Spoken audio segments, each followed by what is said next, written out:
What you are witnessing is real. These tarot cards represent the current energies of specific people with a case pending in the Universal Court. Both parties have agreed to dismiss their spiritual beef and have their disputes settled here in our forum, the People's Court Tarot. Yes. Welcome. I don't really like to refer to you in this way, but karmic, is it? I have read your complaint against God. It is here. Okay, so I feel like your first issue is that there is a certain truth that really hurts you, that is afraid that you're afraid to face. And I feel like that truth is that you don't know who you are. And so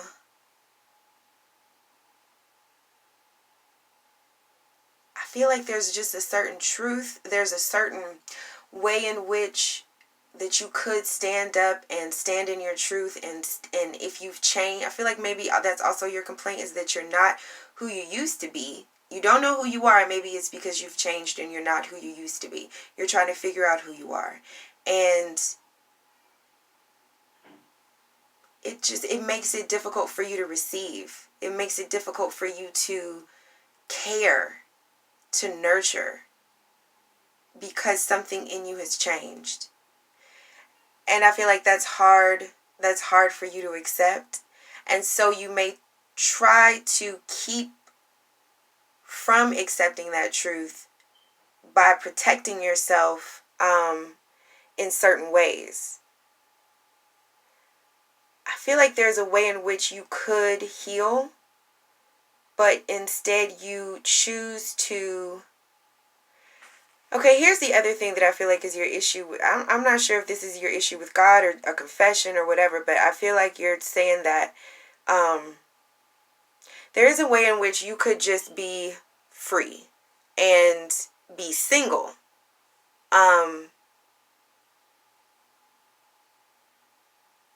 But then I feel like you would feel isolated if you were single. You would feel left out, kind of matronly, like someone who takes care of everyone but no one takes care of them. And I feel like that's not what you want. So instead of figuring out a way to heal that within yourself, you choose to let your passions kind of overtake you, and then you choose to play this role where you are the high priestess, right? Which is someone who knows exactly what's going on with people. I feel like you use that role, though, your intuition, to know what people need, so that you won't be single. It's like your issue with God is that you know how to please other people. Like, you know how to play the role. You know how to be what a man wants, what a man needs, but you don't know yourself. You don't know how to be what you want and what you need, because you're afraid that if you were to be as solid for yourself, as steady for yourself, as present for yourself, as always available for yourself as you are for other people, then you would be left out, and you wouldn't have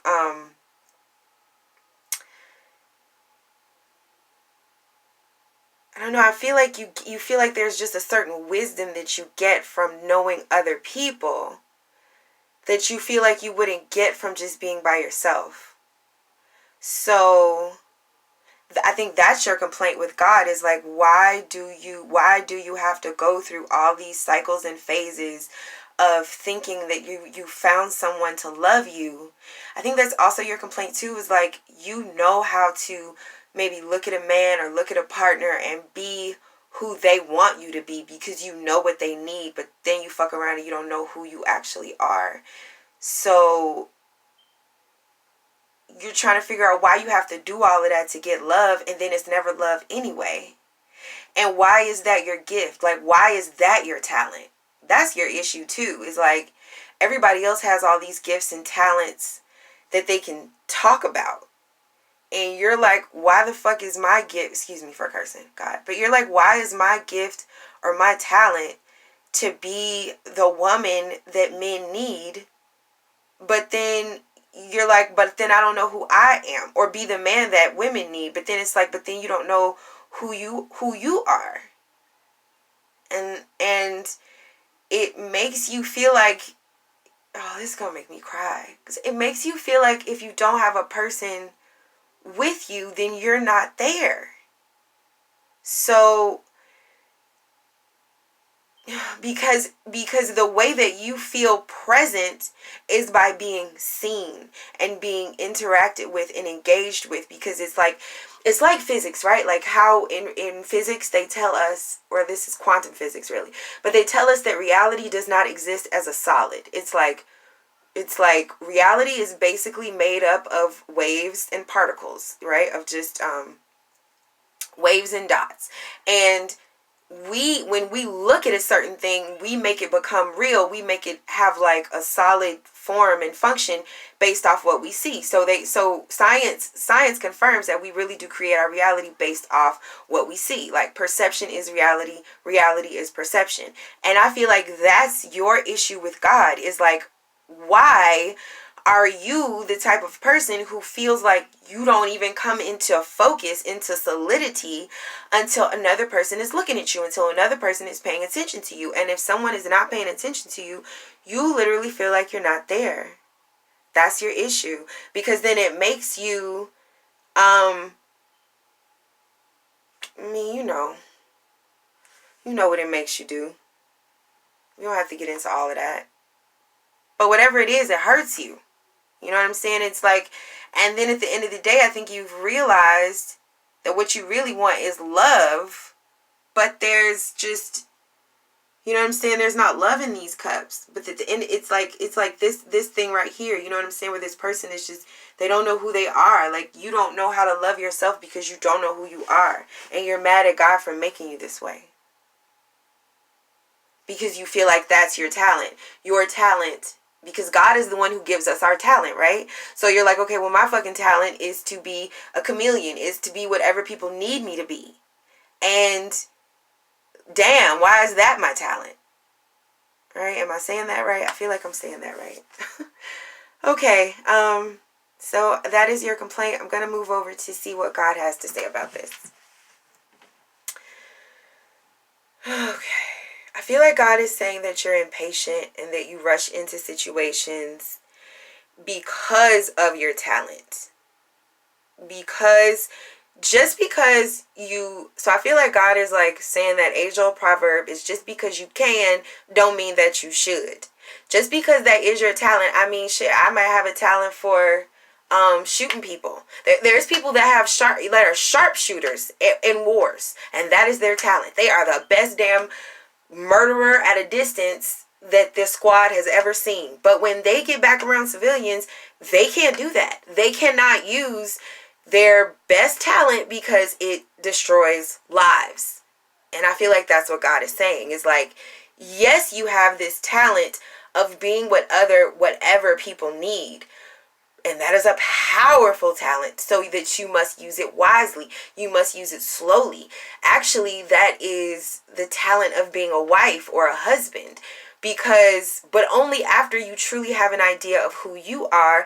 And in order to have an idea of who you are, you have to be comfortable with spending some time alone. And you can't get all patient and always need someone to be there with you just because you have the talent of making someone be with you, because you know whatever they need.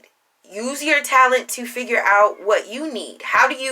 Let's elevate the talent, right? Let's use it in a better way. God's saying, like, how can you use this talent to figure out what you need? To use this talent for yourself. Because there's this thing where, like, yes, you can always make someone give you the Ace of Wands, right? We have it here twice. You can always figure out a way to arouse energy in people and inspire people to rise up, okay? But all that ever does is just lead you into a new situation, into a new beginning. And that's not what you want anymore. You're tired of all these new beginnings because they've gotten you here and not know who the fuck you are. What you want is to be able to build. right? And you cannot know what you need. See, here's the thing. It's easy to have like these new starts because you're being whatever someone wants for the moment, and that's your talent. But that is not sustainable. That you can't build a life on that. All you can build on that is new energies, new beginnings, and then it's always new. But what you want is something that lasts, that sustains. And before you can have something that sustains, that lasts, you have to know what it is in you that is permanent, that does not change. You know what change, you know how to change based off what people need. So you know the parts of you that can change. But do you know the parts of you that don't change? Do you know the part of you that is permanent, that is everlasting? Because whatever that quality is, that no matter who's around, that's what is permanent about you, then that's who you are. And that's what you build from. And if you find that you don't like that thing, then that's what you change. And the magician is here to say that you have all the tools that you need to become whoever pleases you best, right? Not who you could please best, but you can become the version of yourself that pleases you best. And then you have that version of yourself to offer to others. And then there's that growth that I was talking about. You know what I'm saying? Then it's like now we're cooking with gas, because you don't have to try.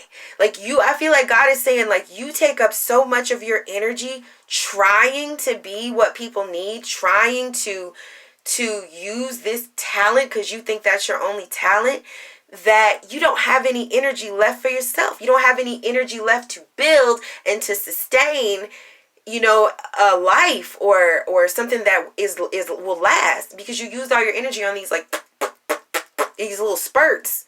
You know what I'm saying? And that's not why God gave you that talent. So that is what God is trying to say. Sorry if I preached a little bit. I felt the Spirit come over me. Let's go ahead and go to the verdict. So I feel like the verdict is saying, number one, it's time for you to celebrate, because that thing has come to an end if you want it to. You have the power to end this. To end this merry-go-round that you feel like you're on, and really step into the fullness of who you are, that is stable and that is confident, and that is someone that you can be proud of. You have that power, and it's right here if you want it, right? I feel like I'm saying the doors of the church are open, okay? This is the altar call right now. And I also feel like God is trying to say that all the people that you tried to please by being what they needed or by impressing them or whatever, what is kind of a blessing, because it's like you've been so many versions of yourself that you're dope no matter who you choose to be at this point. Right? And you see how it came into focus when I said that? I feel like it's about to come into focus for you of who you really want to be, based off all these versions of women that you've been, and or men that you've been. And if you in any way have been envious of people who are already fully formed, already know who they are, know who they aren't, and you've envied them in any way because of that strength, you don't need to, because see, they're a little bit trapped in their identity. You know what I'm saying? But you're not. You are free. You're in this moment of being formed, and who you become is just gonna be like the dopest thing ever, because it's now. Because anything else that anybody, if you're jealous of people who are already who they are, it's like, but that's old though. Like, they're stuck in those ways. It's like if you it's 2019, you finna get a new car, you finna get a 2019, you finna get a 2020. People driving around in a 2015, 2016, 2017, 2018, and yeah, you might have been mad for 4, 5, 6, 7 years that you don't have the model of their life or what they have or who they are or their confidence, but that shit is depreciating as we speak. It's old. They are one day gonna have to renew themselves. Everybody does, right? Nobody's perfect and nobody's permanent. And so you're in the space, you're like ahead of the line, because you've just now learned this lesson, and just learning that lesson puts you at the head of the line. Just like the Bible says, the first will be last and the last will be first. Okay, whenever you figure that shit out, that makes you first. So you're first right now if you want to be. So just come on down, boo. Come on down. Alright, well, this is my channel, and I'm here to remind you, if you have a dispute and you just can't work it out, don't take karmic law into your own hands. You take them to court. Thanks for watching. Bye.